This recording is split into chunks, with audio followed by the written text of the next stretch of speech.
नमस्कार, मैं शिवांगी। आप देख रहे हैं जीएमडी खबर। 2021 की शुरुआत हो चुकी है और इस साल को शुरू हुए एक महीना भी पूरा हो चुका है। इसी के साथ हर साल होने वाले कार्यक्रमों का भी आगाज हो चुका है। जी हाँ, इसी क्रम में आज हम मौजूद हैं उत्तर प्रदेश लखनऊ के राजभवन में, जहां पर 3 दिवसीय शाक भाजी फल फूल के प्रदर्शनी का भी आगाज हो चुका है। जी हाँ, इस प्रदर्शनी की खास बात यह है कि इसका उद्घाटन उत्तर प्रदेश की राज्यपाल आनंदीबेन पटेल और उत्तर प्रदेश के मुख्यमंत्री योगी आदित्यनाथ द्वारा किया गया है। उन्होंने इस कार्यक्रम में उद्घाटन के बाद बताया कि इस बार किसानों का तो इसमें बड़ा हाथ है ही और हर बार रहता है, लेकिन इस प्रदर्शनी की इस बार खास बात यह है कि अलग अलग विभागों ने भी अपनी रुचि इसमें दिखाई है। जैसे कि जेल विभाग हर बार इस प्रदर्शनी में पार्टिसिपेट करता था, वैसे ही इस बार मेट्रो ने, साथ ही साथ रेलवे ने भी अपनी रुचि इसमें दिखाई है। तो आइए चलते हैं और आपको भी इस प्रदर्शनी से रूबरू करवाते हैं।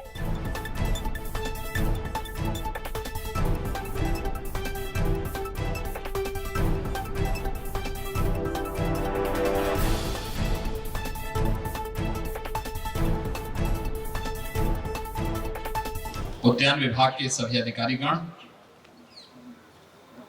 और इस पूरे कार्यक्रम में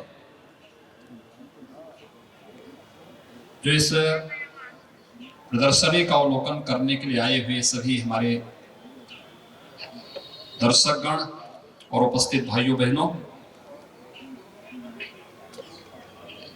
मैं सबसे पहले आभार व्यक्त करता हूं माननीय राज्यपाल महोदय का।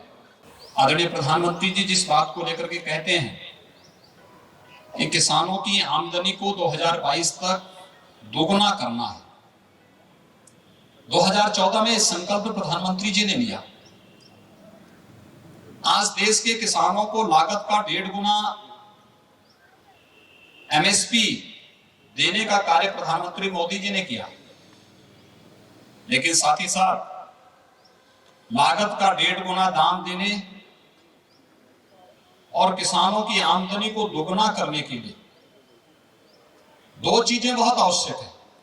एक, लागत को कम करना, उत्पादन को बढ़ाना, और कृषि के विविधीकरण की ओर ध्यान देना। कृषि के विविधीकरण का मतलब हम परंपरागत धान गेहूं की खेती तक ही अपने आप को सीमित न रखें, बल्कि इससे कई गुना दाम हमें साग भाजी और पुष्प की खेती में प्राप्त हो सकता है। और मुझे प्रसन्नता है इस दिशा में प्रदेश के परिश्रमी किसानों ने, उद्यमी किसानों ने रुचि ली और उसके परिणाम भी हमारे सामने देखने को मिल रहा है। आपने विगत रविवार को प्रधानमंत्री जी ने झांसी के एक बालिका की चर्चा की जिसने अपने घर की छत पे स्ट्रॉबेरी को उगाने का कार्य किया। आप आश्चर्य करेंगे, स्ट्रॉबेरी में 1.5 एकड़ क्षेत्र में उस किसान ने 40 लाख का उत्पादन स्ट्रॉबेरी का किया। और 40 लाख का उत्पादन करने के बाद जब मैंने पूछा लागत कितनी, उन्होंने कहा 6 लाख रुपए लागत है, यानी नेट प्रॉफिट 34 लाख का। आप अनुमान कर सकते हैं कि 1.5 एकड़ खेती में 34 लाख का स्ट्रॉबेरी का नेट प्रॉफिट कमाने वाला किसान परिवार आखिर समृद्ध क्यों नहीं होगा? उसकी समृद्धि के पीछे उसकी सोच है, उसका परिश्रम है। ये एक नया चेंज है और इस नए चेंज के साथ अगर हम लोग चलेंगे तो कई गुना आमदनी बढ़ाने की क्षमता खेती किसानी में आज भी है। और हमारा सामर्थ्य और हमारी क्षमता के लोग अपने परिश्रम के लोग मुनाफा कमा करके खुशहाल हो सकते हैं और देश की खुशहाली में अपना योगदान दे सकते हैं। मैं अभिनंदन करूंगा किसान बंधुओं का। जब पूरी दुनिया त्रस्त थी, पस्त थी कोरोना के कारण, वैश्विक महामारी कोरोना जब पूरी दुनिया को पूरी तरह लॉकडाउन की चपेट में ले चुकी थी, उस समय भी हमारा किसान खेत में मेहनत कर रहा था। किसानों की मेहनत, उनके परिश्रम का परिणाम है कि आज एक बार फिर से हम खेती किसानी के माध्यम से आदरणीय प्रधानमंत्री जी के आत्मनिर्भर और एक स्वावलंबी भारत के निर्माण की इस प्रक्रिया का पार्ट बन रहे हैं। हमारा किसान बंधु वैश्विक महामारी कोरोना के बावजूद इसका हिस्सा बना है। इस अभियान में बढ़ चढ़ करके भाग लिया है और एक आत्मनिर्भर भारत की स्पष्ट तस्वीर दुनिया के सामने उन्होंने प्रस्तुत की है।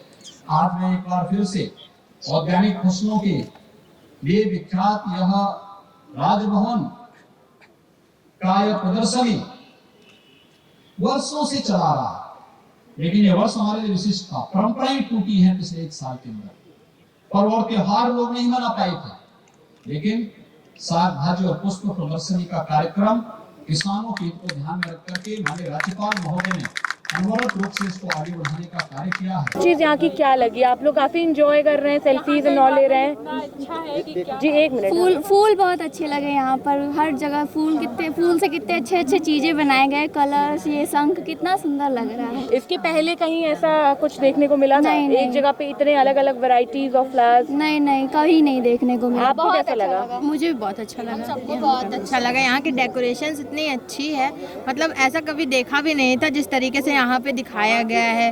कोरोना इस तरीके से बनाया गया है, शंख इस तरीके से डेकोरेट करके हम लोग फ्लावर से ही डेकोरेट हुआ है, बहुत सुंदर लग रहा है। हमें भी बहुत अच्छा लगा कि यहाँ की इतना अच्छा वातावरण लग रहा है कि हम लोगों को तो जाने के यहाँ से मन ही नहीं कर। हाँ, नेचर के करीब हम लोग हैं, तो बहुत हम लोग अच्छा लगा। और हम लोग फर्स्ट टाइम यहाँ पे आए हैं, कभी राजभवन में आए ही नहीं थे अंदर। हाँ, इस बात की ज़्यादा एक हम लोग राजभवन में हाँ, हम लोग की इतनी अच्छी किस्मत है कि एक मैम से भी मिलने का अवसर मिला और सीएम से भी सर से बात हो गई, क्योंकि हम लोग की थोड़ी एक प्रॉब्लम भी थी कि हम लोग का एडमिशन हो गया था लखनऊ यूनिवर्सिटी में। तो बोल रहे थे कि इस साल कोर्स नहीं चलेगा होम साइंस का, तो उसके बारे में भी हम लोगों ने बात किया। यही था कि हम यहाँ पे आए और अपने जो हमारे जो पॉइंट्स थे वो हम यहाँ पे उनके सामने रखें, गवर्नर के सामने रखें, क्योंकि हमारा जो सबसे पहले हमारा एडमिशन लिया, उन्होंने एंट्रेंस करवाया, एडमिशन लिया, उसके बाद फिर हमारी फ़ीस सबमिट की, फिर हमारा काउंसलिंग किया, वेरिफिकेशन किया। यहाँ आके आपको कैसा लगा? कौन सी चीज़ सबसे बेस्ट लगी? क्योंकि जैसा कि आपने सुना ही होगा, मुख्यमंत्री योगी आदित्यनाथ ने बताया कि जेल के लोगों ने भी सब्जियां उगाई हैं, फिर मेट्रो ने भी अपनी रुचि इसमें दिखाई, और भी विभाग इस बार इसमें शामिल हुए हैं। तो वो सारी चीज़ें देखकर आपको कैसा लग रहा है? क्या महसूस कर रही हैं? नहीं, महसूस तो बहुत अच्छा करी। पहली बात तो यहाँ पे जितनी भी वैरायटीज़ हैं वो सारी बहुत ही डिफरेंट हैं। कुछ वैरायटीज़ ऐसी हैं जो बाहर से भी आई हैं और कुछ वैरायटीज़ ऐसी हैं जो यहाँ की भी हैं, तो वो चीज़ें काफ़ी अच्छी लगी यहाँ पे। और यहाँ पे काफ़ी सारे ऐसे फ्लावर्स हैं और ऐसे फ्रूट्स और ऐसे सब्जियाँ हैं जो कि इंडिया की भी हैं और शायद यहाँ से बाहर से भी यहाँ से आई हुई हैं। हाँ जी, तो काफ़ी अच्छा एक्सपीरियंस रहा। आइए और लोगों से भी बातचीत करते हैं और जानते हैं कैसा लग रहा है मैडम आके यहाँ पे, क्या चीज़ सबसे अच्छी लगी? फ्लावर डेकोरेशन, सबसे राम दरबार सबसे ज़्यादा पसंद आया। इधर आ जाइए मैडम ज़रा। हाँ, अब बताइए क्या सबसे ज़्यादा अच्छा लगा आपको? राम दरबार अच्छा लगा। सारी चीज़ें अच्छी हैं, राम दरबार एक यूनिक लड़कियों को तो फूल वैसे भी बहुत ज़्यादा पसंद होता है, और यहाँ पर एक साथ इतने सारे अच्छे अच्छे फूल लगे हुए हैं, तो काफ़ी प्राकृतिक, काफ़ी करीब महसूस कर रही होंगी। तो वो जो फीलिंग है इतने टाइम से कोरोना में बंद होने के बाद एक साथ इतनी पॉजिटिविटी है, तो उस पॉजिटिविटी को कितना एंजॉय कर रही हैं आप? नहीं, फुल इंजॉय। हाँ, फुल इंजॉय, क्योंकि इतने दिनों से हम लोग बंद रह के घर में बच्चे हम लोग सब पूरा बोर हो चुके थे। बिल्कुल बहुत अलग। किसानों ने इतनी मेहनत करी है, ये सारा किसानों का ही नतीजा है जो यहाँ पर, तो उन किसानों के लिए क्या कहना चाहेंगी? उन किसानों के लिए क्या, जो कह रहे हैं भाई, थोड़ी उनकी मांगे पूरी करी जाए जी, जो जायज़ है। ये कैसा लग रहा है मैडम यहाँ आके? बहुत अच्छा लग रहा है मैम, हम लोगों ने बहुत। सबसे अच्छा क्या लगा मैम सबसे अच्छा राम दरबार, हम लोगों ने बहुत मेहनत करी उसमें। हम लोग, आप लोगों ने बनाया है? हम लोगों की पूरी टीम ने बनाया है। अच्छा। कब से? बुलाइए अपनी टीम को, बुलाइए जरा। दीदी आइए। तो जैसे कि इन्होंने बताया कि राम दरबार पे आपकी मेहनत लगी है, मुझे नहीं पता था कि आप लोगों ने ही बनाया है। बेहद खूबसूरत लग रहा है, हमने भी उसको अपने कैमरे में रिकॉर्ड किया है। कितने दिनों से जुटे थे उसको बनाने में, क्या क्या तैयारियां थी, और कितने लोगों की टीम ने मिलकर उसको बनाया है? लोग कम से कम 15 दिन से लगे हुए हैं। इधर 2-3 दिन से तो सोए ही नहीं है, क्योंकि ताज़े फूलों से बनता है, फूल सूख भी जाएंगे। और कम से कम नहीं तो 150-200 आदमी पीछे रहते हैं बैक में कि हर फूल टूथपिक से लगा हुआ है। अच्छा, ओसिस के अंदर, और फूल इकट्ठे करना, मतलब जो हम लोगों ने धतूरा ये कोरोना बनाया है, इसके लिए जगह जगह मंदिर ढूंढवाए गए हैं। रेल की पटरी, मतलब ये हम लोग इतना बना पाते हैं। तो सिर्फ राम दरबार ही नहीं, बल्कि जितनी भी कलाकृतियाँ, जितने भी फूलों से शिवलिंग बनाई गई है, कलश बनाया गया है, शंख बनाया गया है, राम दरबार है, पीछे कोरोना है, सारी कलाकृतियाँ इन लोगों द्वारा ही बनाई गई है, जो तारीफें तारीफ के बहुत काबिल है, बहुत ही खूबसूरत है।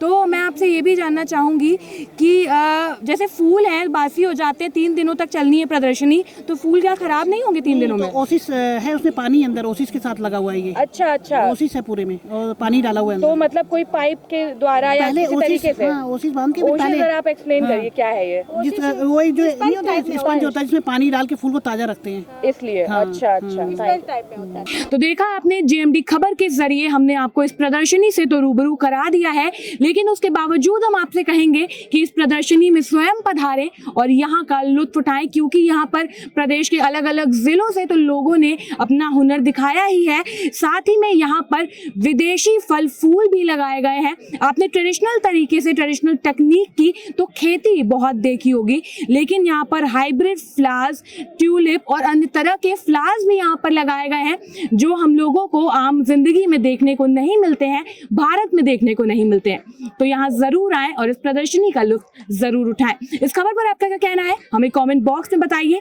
कैमरा पर्सन संजय पाल के साथ मैं शिवांगी, जेएमडी खबर, लखनऊ।